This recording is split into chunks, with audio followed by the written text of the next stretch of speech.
Hello there everybody, Sam's Trains here, welcome back to the Railway and welcome to my first ever Rapido Trains review.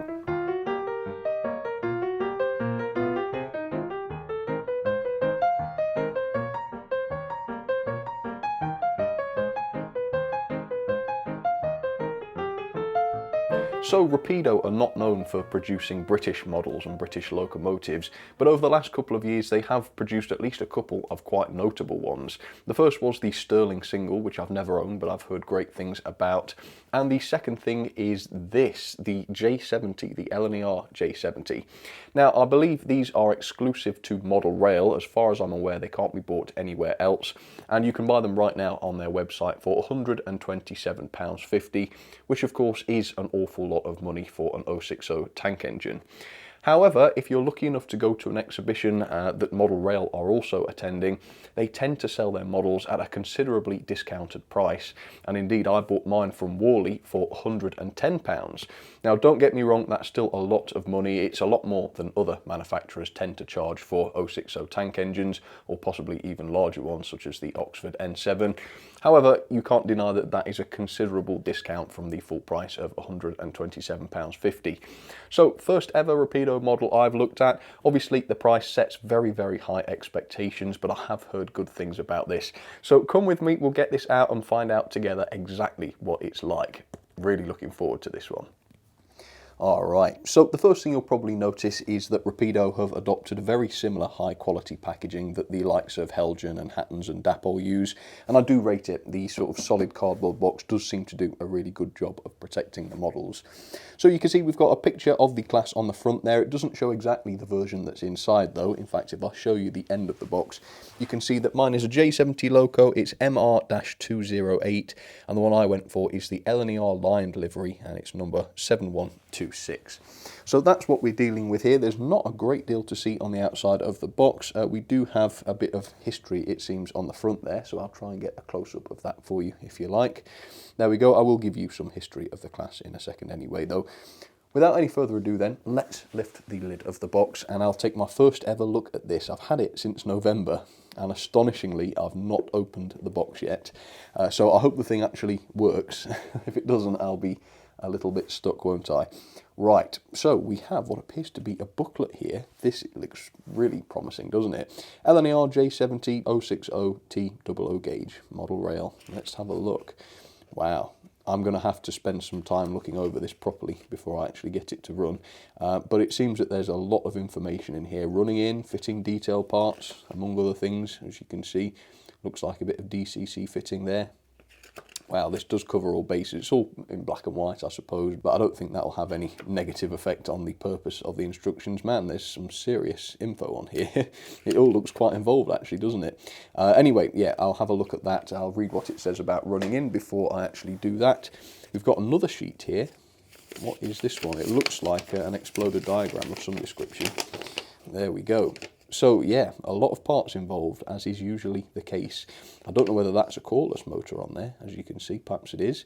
We'll have to see how that goes. It does have a flywheel on it though, which is really good. So a very exhaustive parts list there, which you can certainly use if you ever need to obtain any spares. Okay, so yeah, this really is just like the sort of Helgen Dapol type packaging. Really, really good quality stuff, this. Perhaps not Helgen. Do Helgen use this back? I don't know, who knows. Doesn't really matter though, does it? Wow, there it is. And I tell you what, this thing is a lot smaller than I was expecting. I mean, I've got a Bachmann Toby model, which, yes, is based on this. But yeah, that thing looks really, really small. And in a good way, too. Oh, so it's got this tiny little blister pack. Oh, which is very nice, isn't it? And there seems to be quite a lot of other bits included here, so this presumably explains what the instructions were talking about. So here we seem to have etched, they are etched, various different plates with different, appears to be shed codes and yeah, different information on them. Some alternative glazed windows, it looks like. We'll have to consult the instructions in more detail to figure out what those are for. So presumably those are not pre-fitted to give you more options in how you'd like your model detailed. And there appear to be more still. Let's just remove this sleeve and take a look. So we've got even more on here. Man, there are a lot of parts. It looks like we have alternative cow catchers, I suppose you'd call them. The model appears to have some fitted already though, which is great. There appear to be all sorts of different doors fitted, some of them open perhaps, some of them closed. There are screw-link couplings inside there. Quite a lot of thought has been put into the different variations of the class, and all of them really seem to be modelable with the parts included, which is just astonishing. And it's all nicely done in a resealable bag too, which is pretty good. That means that you're not going to be spilling parts all over the place, which is great. Okay, how does this come apart then? Let's find out. I wonder if it just pops apart. Yes, it seems to. Okay, so that's a bit different. That's not exactly what I'm used to. It seems to do the trick though. Okay, let's see what this is like. I must say the packaging is very, very good. There's no chance of this thing getting damaged, or at least that's what I hope. Okay, lifting it out. Let's take a look. Okay, so there it is. It does feel reasonably weighty, and I can feel that the lower portion of it, at least, is cold to the touch, which suggests that it is made of metal. On first glance, there does appear to be a lot of detail to this thing, and what a beautiful thing it is as well. Man, it is really quite a complex model, actually, and I don't want to give too much away before I set up the close-ups and really get in close on this. But there does seem to be an awful lot of interior detail on this. And so while the RRP, or while the price rather, was pretty much on the high side for a loco of this size, at this point it's looking as though that was completely justified. Okay, I cannot wait to take a closer look at this. Very excited by the first look at this thing. But I will give you some history first of all, and then we'll get to it and take a proper look. So the J70 actually dates back to 1903, when a class of 12 were constructed to the design of James Holden for the Great Eastern Railway. In those days they were classified as the GER Class C53. It wouldn't be until after the grouping of 1923 that they received reclassification to J70. Their appearance was very different to more conventional 060 designs as a result of their wooden bodies and of course the skirting which covered the wheels, cylinders and valve gear. On the subject of valve gear, they were the first GER locomotives to use Walschaerts valve gear, apparently, and they also used two cylinders which were considered outside cylinders despite being largely hidden from view. They were well known for operating on the Wisbech and Upwell tramway from the 1930s onwards, and the basis of course was used as Thomas and Friends character named Toby. Nonetheless, all 12 examples were withdrawn and scrapped between 1944 and 1955, very sadly with no survivors. Alright, so there it is, the LNER J70 up close and personal for you. And man, this model is just something else. In fact, I would go as far as to say this is a masterclass in model engineering. As I said at the start, this is expensive, and that's true, it certainly is, but my God, do you get what you paid for.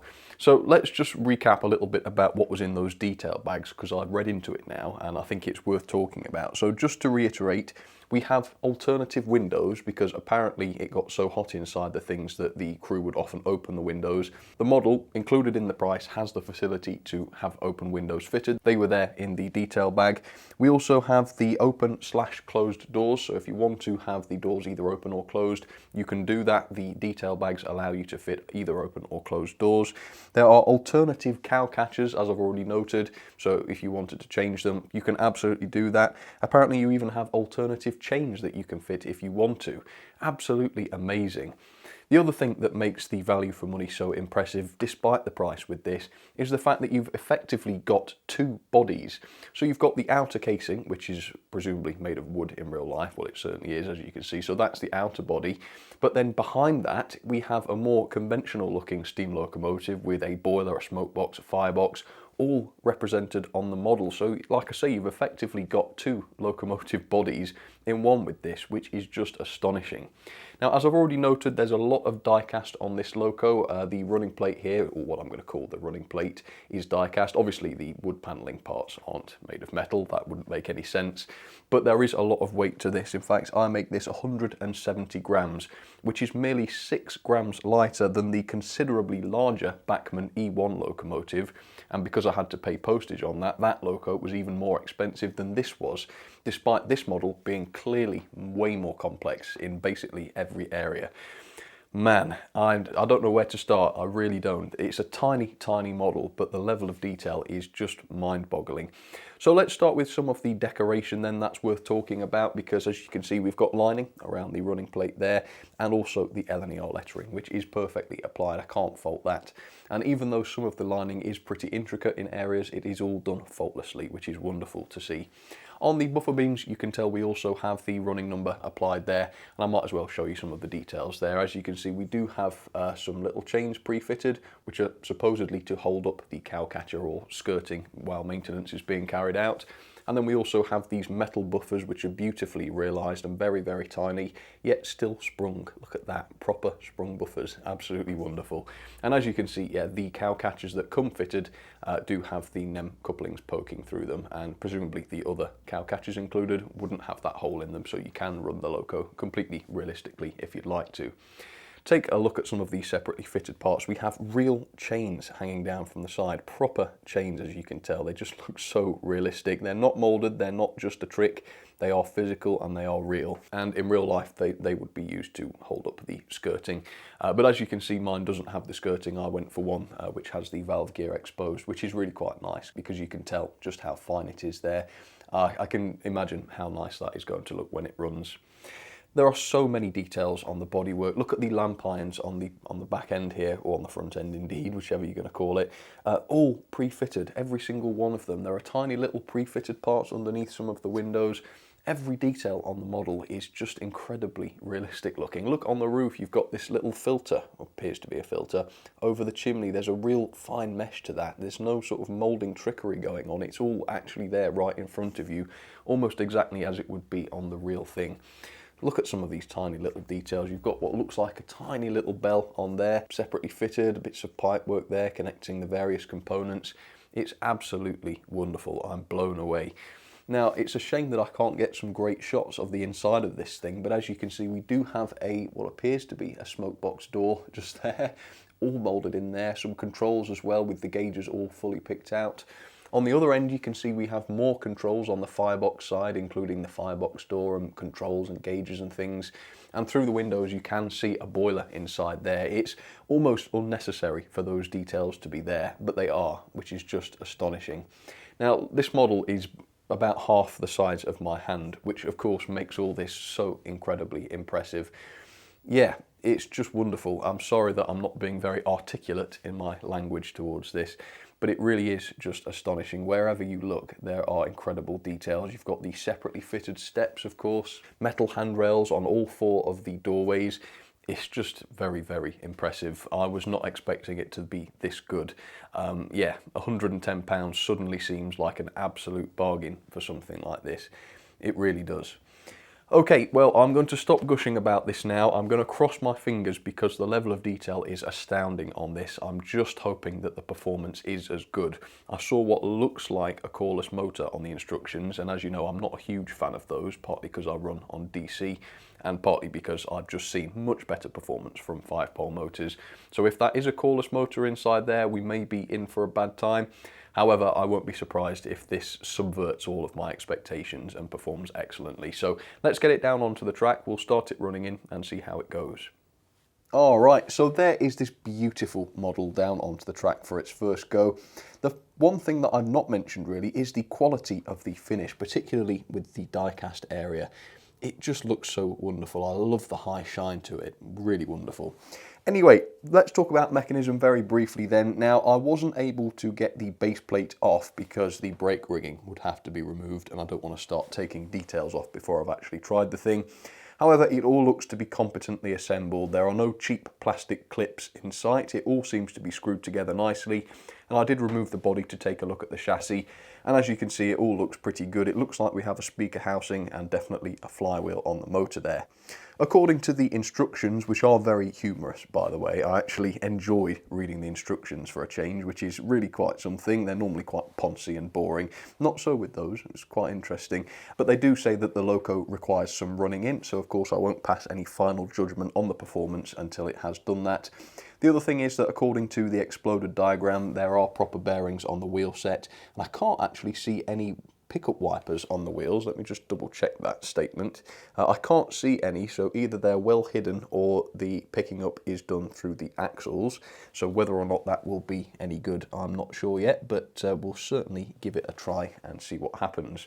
So bear in mind, this is the first run out of the box. It has not yet been run in, so I'm not expecting the performance to be typical of these models having been run in, but out of the box nonetheless. Here we go. Set it to forwards and slowly turn it up. Let's see if this is excellent on all counts. Ooh. Look at that. That is a fantastic crawl. The instructions made me think that it would be running like a dog out of the box. That's not the case at all. Look at that. Right, I'm not going to hit the express points yet because I don't think that would be fair. Oh, okay. That's not running terribly at all. That's pretty good, I would say, straight out of the box. And it got over the express point at that speed without stopping. It did slow down, which is weird. Yeah, it sort of stops, but it didn't cut out entirely. That ain't bad to say it's not running yet. That is not bad at all. I'm really liking this, folks. Assuming it improves as it runs in, this is really quite impressive. I should say I'm not using a feedback controller. I'm using the Gauge Master. Let's try and get a crawl out of this, which doesn't use feedback as far as I'm aware. Look at that. That is a really good crawl. It is a little bit, well, it's not dreadfully smooth. As you can see, it's slowed down now. But it was faster when I started it. Let's see if it speeds up. Hands aren't touching the controller right now. Yeah. So as you can see, it looks like at some point in the rotation it is hitting a tight spot. When it has now cut out on the express point. That's a shame. But at any moderate speed it doesn't seem to fluctuate too much. But all of that hopefully will change once running in has commenced. So let's give this a bit of a go. Set it to about 50% speed and let it run for a good hour, probably half an hour in each direction. Here we go. So it's looking hopeful. I must say I have seen 060s perform better straight out of the box from other manufacturers. But to say this is, you know, the first few minutes of running, it's looking good. Hopefully it will improve.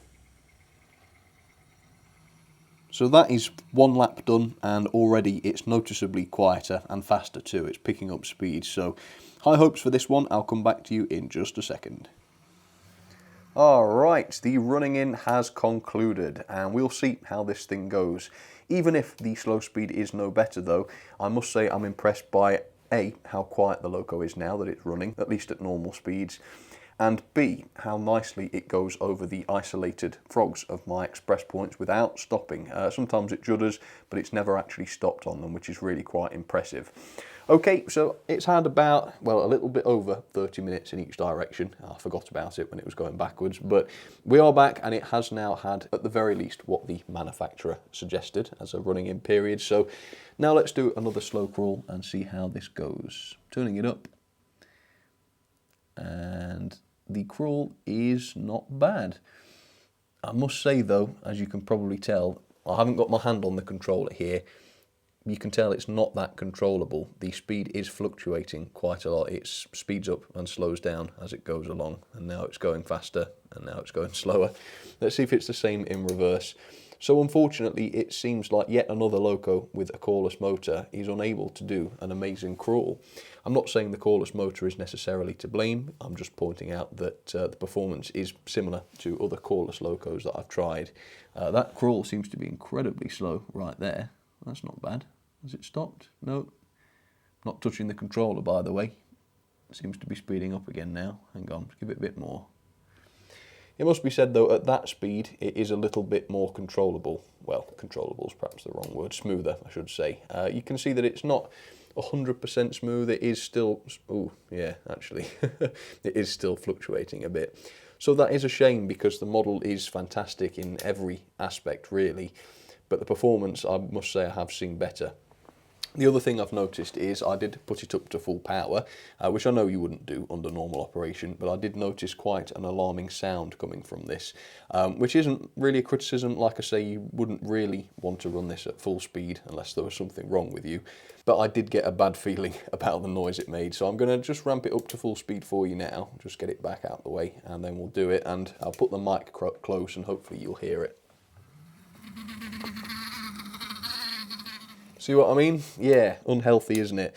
I must say it doesn't do that though at anything below sort of full speed or close to it.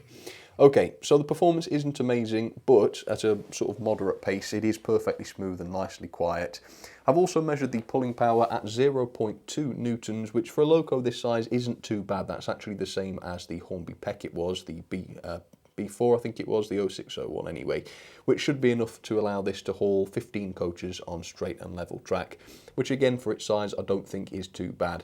I'm not going to be doing that though. I thought I'd be a bit different today and hook it up to some goods. So there are some box vans there with a towed brake van, a towed B in fact, on the back, and I thought it would be quite nice just to get it to haul those along so as not to overdo it on its first proper video. So here we go, let's go and couple to them, see if the couplings are at the right height and such. Okay, slow it down. Right, did it couple? First attempts, let's see. Okay, no it didn't. Let's try again with a bit more oomph. Oh, that sounded more like it. Let's see. Yes, it's got them now. Okay, let's just have a quick look. I'll just eyeball this and tell you. Yeah, the coupling, at least visually, appears to be at the perfectly right height, which is good. Right, let's try this at a slow speed then, just to give an idea of the sort of torque. One thing I haven't talked about is the speed. It does seem to run at a reasonably high speed on medium on the controller, which could also be, see it stops there.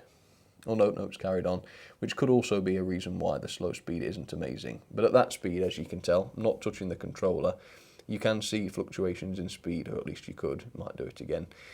But yeah, performance not astonishing, but not terrible either. And certainly when you speed it up, it gets a lot better. Okay, on the middle line then, I'm going to be running the only other J70 that I own. It is of course the Bachmann Toby, which I've not shown in a little while. He's coming now, and he's actually hauling Henrietta, the coach, which is actually quite typical of the coaches that these engines would haul, at least when they're on the tramway. Now I must say, even though this is a toy, and even though I do suspect motor issues with this one, it does have a bit better control at the slow speeds, as you can see here. There's no fluctuation in speed. So yeah, I do think I'm justified in slightly criticising the Rapido one there, just for the slow speed performance. And this, by the way, does not have a coreless motor. This has a presumably three, possibly 5-pole motor inside it. So there we go, skew wound. And then on the inside line, pushing her train rather than pulling it for a change, which I thought would be fun, is another Model Rail exclusive that I have. It is the Dapol Sentinel. Now I do think that the J70 is pretty much superior in every way to this, even given the difference in price. This loco has no interior detail. The performance is quite bad. In my opinion, at least. It made a lot of noise, which it doesn't do now since I've serviced it. But yeah, either way, I'm much happier with the J70 than I am with this. But either way, enjoy the running session, see which other 060s you can spot, and there is an odd one out if you can see it. So I've now set this little beauty to 30% speed, and to say it is only 30% speed, you can see that this is running still at quite a pace. So I am going to guess and say that I reckon it is the gearing, at least partly to blame for the unreliable slow speed. But the performance isn't terrible by any means, it's just not astonishing.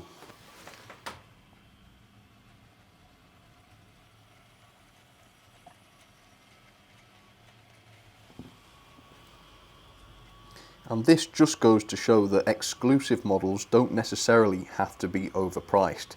A lot of people blamed the high price for the Sentinel on the fact that it was exclusive and they wouldn't expect to sell many, blah blah blah. Well, even though this is expensive, and of course it is, yeah, over 100 quid is expensive for anything so tiny, I do think you get what you pay for, and I do think the value for money is excellent, which is really good to see. And I'm glad that Model Rail and Rapido have been able to prove that with this one. Very, very impressive stuff.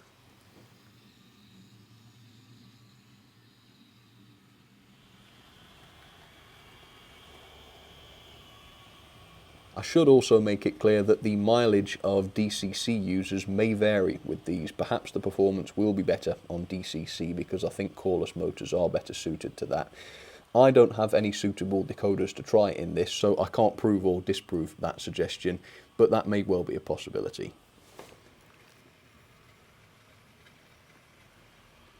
So here are some of my ratings then for the very, very impressive Model Rail / Rapido J70 locomotive. The detail for me is a no-brainer really. I had to give this a 5-star because some of the details on there were just astonishing. The separately fitted chains, the die-cast, the decoration, the interior, really, really wonderful. I don't think anyone would disagree with that. The performance isn't quite as good though. I have to say that the slow speed, or rather the control over the slow speed that the model can produce, isn't really that great. Whether that's because of the gearing, I've mentioned it is quite a fast running model, or because of the coreless motor, I'm not entirely sure, but I do have 060 models that can perform better, and most of them have 5-pole motors. The pulling power is pretty good though. I think 15 coaches for a loco of this size is very, very good. Whether in real life they would ever haul trains quite that large, I'm not sure. I would probably doubt it, at least not full-sized coaches. The mechanism is very good. It seems to tick all of the boxes. It's not over-engineered. The axles do appear to be sitting in proper bearings. The picking up seems to be done through the bearings, although that doesn't cause any problems. Quite impressive is the fact that it can get over my express points without cutting out, even at lower speeds, which is good. I'm not that keen on the coreless motor though. I've never had a model fitted with a coreless motor that runs fantastically. I'm not a huge fan of them, which is why I've docked a mark there, but overall the mechanism seems to be very competent. The quality has to be 5-star though. The way that these are assembled is very, very impressive, not to mention the amount of die cast on these models. Yes, I really can't fault the quality. Very, very high quality indeed. Overall then, that is 8.89 out of 10, a very, very good score, and into the ranking it goes. There we go, second, just above the Hornby Fowler 4P and below the Dapple O-Gauge Terrier. Yes, Rapido have demonstrated just how competent they are in model making. Very, very impressed with this. So overall, I'm really happy with this. What a great ambassador it is for Rapido models. Absolutely wonderful.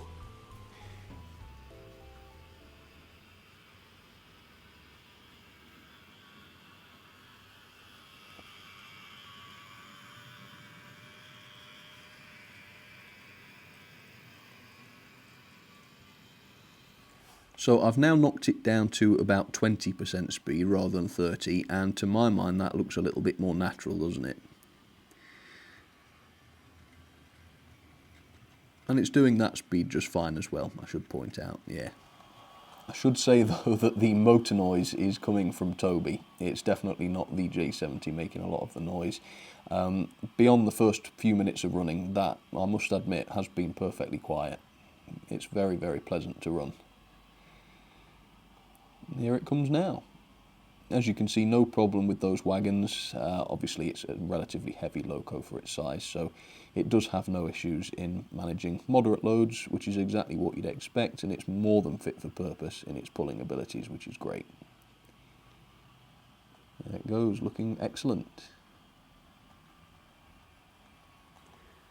Go on then folks, I'll put up a poll so that you can score this out of 5. On a 1 to 10 ranking, I think it deserves a solid 9, but out of only 5, I do think it deserves to be rounded up to a full 5-star. Yeah, this is a wonderful model, really, really happy with it. The performance is okay, acceptable at the very least, but the level of detail is really what makes this shine, and although expensive, I think it was worth every penny, particularly if you can get it at an exhibition or something for 110 quid. For that price, it's definitely excellent. But even at 130 odd, or whatever they charge, £127.50, it's still not a bad buy. You can still do much worse elsewhere. So I think I will leave this one just about there. I'm thoroughly impressed with this, really, really enjoyed it, and I very much take off my hat to Rapido Trains for pulling this one off so well. I truly didn't expect that this would be worth all that money, but it very much was, in my opinion at least. So thank you for watching, I hope you enjoyed it. Do let me know down in the comments what you thought about this one. This is a very welcome addition to my collection, and I'm really looking for another excuse to run it already. For now though, thanks for watching, thanks for your time, and I will see you on the next one. Cheers everybody, have a great week.